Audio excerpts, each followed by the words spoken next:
നമസ്കാരം. കേരളത്തിലെ പഴവർഗ്ഗങ്ങളിൽ ഇന്ന് പരിചയപ്പെടുത്തുന്നത് ഞാവൽ പഴമാണ്. ഞാവൽ മരത്തിൽ നിന്നുമാണ് ഞാവൽപ്പഴം ലഭിക്കുന്നത്.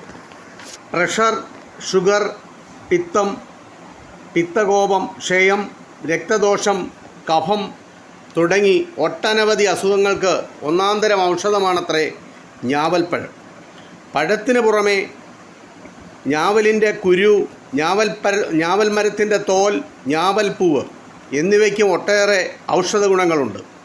ഒറ്റ നോട്ടത്തിൽ മുന്തിരിങ്ങ പോലിരിക്കുന്ന പഴമാണ് ഞാവൽ. കറുപ്പ് നിറമാണ് ഞാവൽപ്പഴത്തിന്. ഉൾഭാഗത്തിന് ഇരുണ്ട ചുവപ്പ് നിറവും. എല്ലാ കാലത്തും പച്ചിപ്പുള്ള ഞാവൽ മരങ്ങൾ കേരളത്തിൽ എല്ലായിടത്തും ഉണ്ടെങ്കിലും ഇതാരും വ്യാവസായികമായി കൃഷി ചെയ്യാറില്ല. ഞാവലിൻ്റെ അത്ഭുതകരമായ ഔഷധശേഷി നാം വേണ്ടവിധം മനസ്സിലാക്കാത്തത് മൂലം ഇന്ന് കേരളത്തിൽ ഞാവൽ മരം ഇല്ലാതായിക്കൊണ്ടിരിക്കുകയാണ്. ഞാവലിനെ പറ്റിയുള്ള ഈ ചെറിയ വിവരണം ഇത്രമാത്രം. നന്ദി, നമസ്കാരം.